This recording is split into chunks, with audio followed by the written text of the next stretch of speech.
Luiz Barsi Filho, o maior investidor pessoa física da Bolsa Brasileira. Ele que ganhou em 2021 uma quantia em dividendos de 1.015.000 reais por dia. O Barsi já deu diversas declarações que não investe em fundos imobiliários. E se a gente for pegar um vídeo como esse E aqui, tive prejuízo no fundo imobiliário, porque o fundo imobiliário ele te dá uma parcela. Só que tem dois detalhes: você tem a entrada e a possível saída. Para comprar, você sempre compra caro, para vender, você vende pela metade.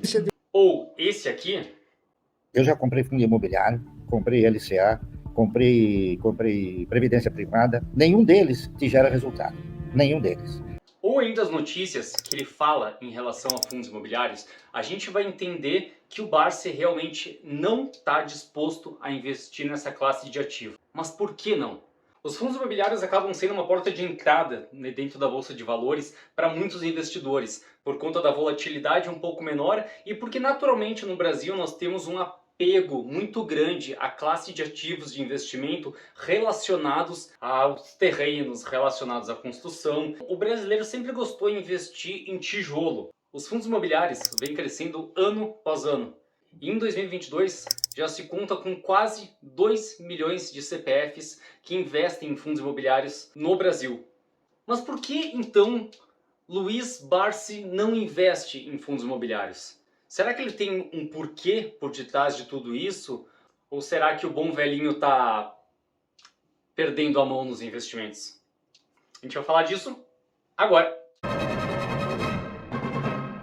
Fala pessoal, Nando aqui, esse é o canal Neuromoney e hoje eu vou explicar um pouco o que são os fundos imobiliários e o porquê o Barsi tem o entendimento de que não se deve investir nesses fundos.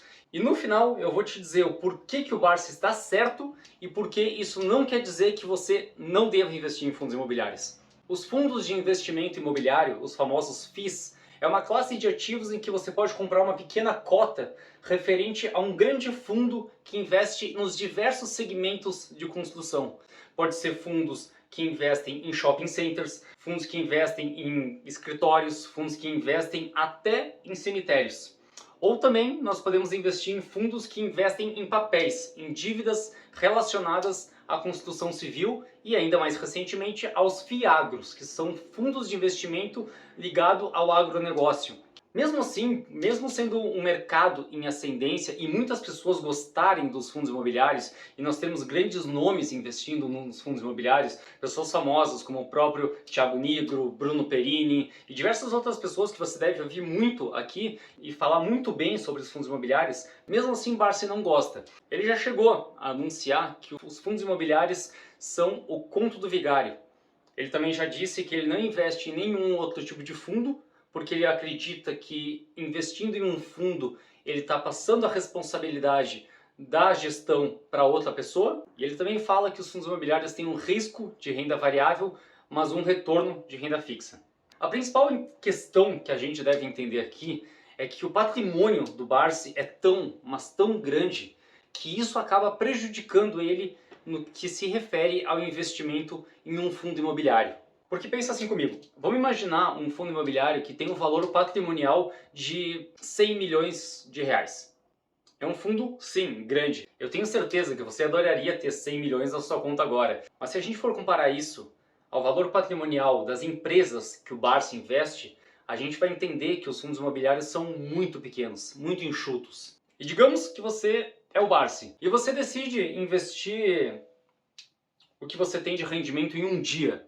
Lembrando, 1 milhão de reais por dia. Você decide fazer esse investimento em fundos imobiliários de um dia apenas dos seus rendimentos e o fundo imobiliário, por ser negociado em bolsa de valores, ele responde à máxima da oferta e demanda. Qual o volume de cotas sendo compradas e qual o volume de cotas sendo vendidas? Se a gente for parar para pensar no dia posterior algum escândalo relacionado a alguma empresa, a gente vai ver na bolsa de valores o valor daquela empresa cair, a ação daquela empresa cair.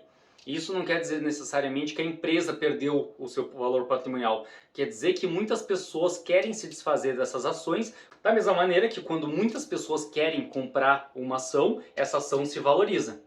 Um exemplo que seria muito dinâmico e acho que é muito válido aqui é o exemplo do Warren Buffett comprando ações da Nubank. Quando o Warren Buffett investiu na Nubank, ele investiu 1 bilhão, as ações da Nubank se valorizaram em 11%.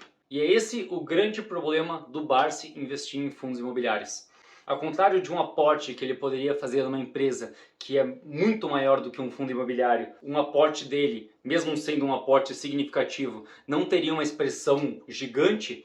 Dentro de um fundo imobiliário, ele sabe que para o tamanho do investimento que ele faria, primeiro, não teria liquidez e segundo, causaria um grande impacto no valor daquela cota. Da mesma maneira que, digamos, ele queira se desfazer de uma posição em fundos imobiliários. É natural que essa cota vai se desvalorizar por conta do movimento do Barsi. E essa é a principal questão que a gente deve colocar em pauta do porquê Luiz Barsi Filho não gosta de investir em fundos imobiliários. Porque para ele não é viável. Os fundos imobiliários não estão grandes o suficientes para comportar um investidor do tamanho do Barsi. Mas isso quer dizer que você não deve investir em fundos imobiliários? Depende. Você ganha 1 milhão por dia? Promoção, promoção, promoção. Sacanagem. Por que eu estou trazendo esse assunto aqui, pessoal? Porque a gente deve entender que cada investidor vai ter a sua estratégia. Cada pessoa vai ter os seus objetivos dentro dos investimentos e cada pessoa vai personalizar as suas ideias para dentro dos seus investimentos. É não seguir o que a gente chama sobre o efeito manada. E não é porque o Barsi não investe em fundos imobiliários que você não deve investir. Ou não é porque eu não invisto em uma classe ou outra de ativo que você também não deve investir. A principal questão é você entender qual que é a sua estratégia, estudar a fundo essa estratégia e decidir por você. Então, a dica de hoje é siga a sua própria estratégia. E se um dia isso der certo, e você estiver ganhando 1 milhão por dia, lembra do Nando.